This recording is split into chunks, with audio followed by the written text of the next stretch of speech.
My name is Brian Douglas, and I go by BDougie on the internet, and I'm here to talk about Pokemon.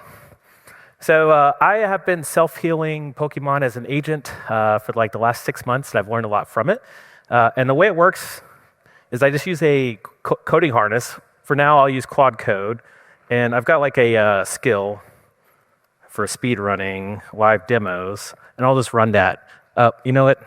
It won't run because I got to turn on this internet for Claude Code. Should have used a local model. There we go. Cool, that should work now. It'll retry. All right, it's gonna spin once it connects to the internet. So while that's running, I'll just show you one that's already baked, which is, here's a session of, it basically uses PyGameBoy. PyGameBoy is written in Python. You could run Pokemon headless. Cool thing about this is you can hand it to a harness, and a harness could basically play Pokemon. So every single session of Pokemon and every single turn that happens through the harness gets captured in a trace. And these are the traces, so it's just looping right now, showing you it over and over again. I will see if I am on the internet and see if it works again.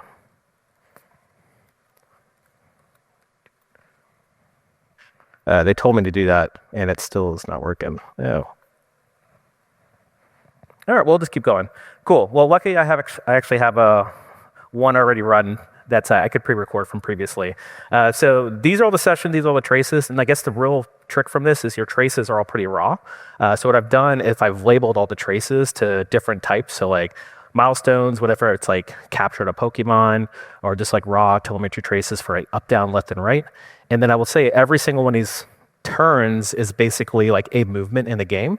So that's every screenshot. So this is not live because my Wi-Fi for some reason is not happening, but it's fine. While we're doing that, I'll just run an Inception because, paper, doctor, internet, please. Inception, cool. We'll pick another random one because I'm running time.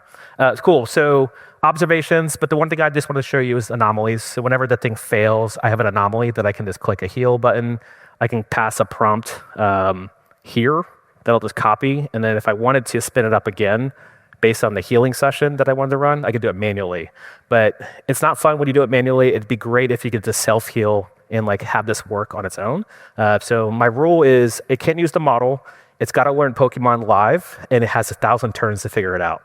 So like the first turn that I was showing you here was when I was failing on basically getting out of the room. And then what I figured out is I had to basically talk to NPCs. So once I learned that, it started talking to NPCs here. So basically what I'm getting at is like I would eventually learn through observations. So I was joking about observational memory, but I did watch Abby do that talk like 3 months ago. I actually applied observational memories in this Pokemon harness. So cool, the Inceptions are working, but the thing I wanted to bring up as well is that I could also do dreams. So if you're interested, all this runs on top of this thing called tapes.dev. That's what captures all the trace data. The way it looks, and this is from our sort of company site, but it kind of looks like this. We just patch it through tapes into a database, and then the database can just like sit in there to get all the observations. Built this around the idea of like Claude Code dreams that came out months ago. They changed it to auto memory, but the idea there is like once you have like really good ideas, you can apply that to memory, and that's what I'm doing in Pokemon. But what's even better is like if you have some memories of Pokemon that's run, I've got all stored up in the cloud, like I was saying.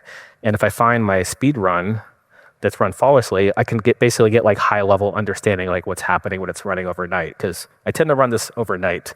So that's the demo. The other thing I'd also mention is because I have all these labeled traces, I can now have a data set. So I do have a data set on Hugging Face for Pokemon. If anybody wants to play Pokemon with me and figure this out together, it runs in blue, red, and yellow, only on Game Boy.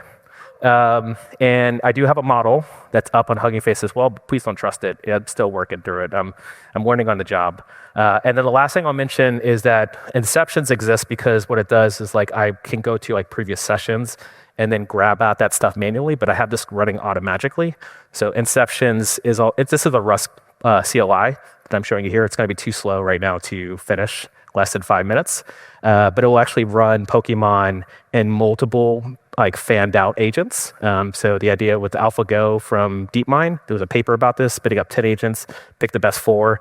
and then keep iterating. That's what this is doing with Inceptions. It's like acting on your dream. So last thing I'll say is I wrote a blog post this morning about all this and the entire demo and everything I knew I was probably going to forget to say. It exists in a blog post that's on my Twitter. So find me there and put your dreams on paper. All right.